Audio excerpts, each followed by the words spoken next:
Allah membolehkan semua itu, pakaian, mobil, rumah, segala macam, tapi ada batasan-batasan yang telah Allah atur.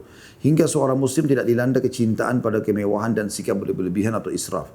Sungguh merupakan suatu keanehan jika engkau mendengar bahwa sebagian di antara mereka terkadang bersusah payah meminjam uang untuk ikut bersaing dan menyaingi orang lain dalam hal-hal model baru agar tampil dengan berpenampilan terkini. Akhirnya mereka menanggung utang yang menumpuk yang sebenarnya tidak harus terjadi pada dirinya dan rela hidup hina di hadapan manusia. Jadi misalnya gara-gara temannya baru ganti handphone, dia paksain diri.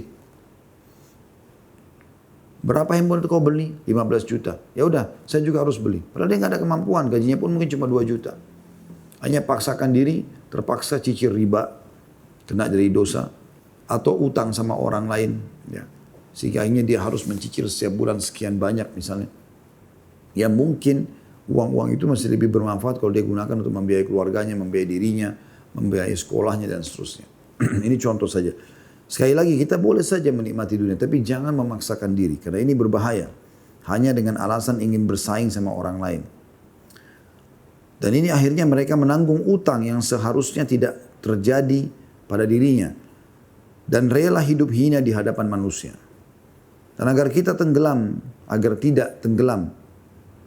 tidak tenggelam dalam gaya hidup seperti ini yang dapat melemahkan keimanan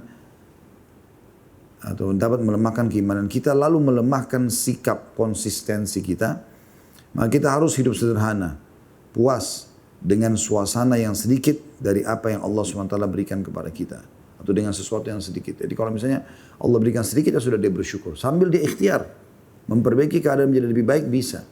Tetapi memaksakan diri melampaui kemampuan, maka ini berbahaya. Apalagi sampai membuka pintu-pintu dosa yang lain seperti utang. Pernah Nabi SAW bersumpah ya, tentang masalah utang ini hanya karena memenuhi keinginan bukan kebutuhan ya. Ya. Kata Nabi SAW, demi zat yang jiwa Muhammad dalam genggamnya, kalau seseorang itu terbunuh mati syahid lalu dia hidup. Lalu terbunuh mati syahid lalu dia hidup lagi. Lalu terbunuh mati syahid 3 kali. Ya. Maka tidak akan diterima syahadatnya atau mati syahidnya sampai utangnya lunas. Sampai Nabi SAW tidak mau mensolati jenazah yang ada utangnya. Pernah ada jenazah mau disolatin, lalu Nabi SAW tanya, apakah saudara kalian ini punya utang? Mereka ada yang mengatakan, iya ya Rasulullah, dia punya utang sekitar 2 dirham. Kata Nabi SAW, kalau begitu, saya tidak solatilah kalian. Kecuali ada yang menjaminnya. Maksudnya ada yang mau membayarkan. Setelah solatin langsung dibayarkan utangnya. Maka seorang sahabat mengatakan, saya Rasulullah menjaminnya. Maka dijaminlah. Setelah dijamin, Nabi SAW mensolati jenazah tersebut. Juga hadis Nabi SAW yang berbunyi, ruh seseorang itu tertahan, tidak naik ke langit, gitu kan, selama utangnya masih ada. Jadi memang banyak orang melakukan perbuatan itu ya.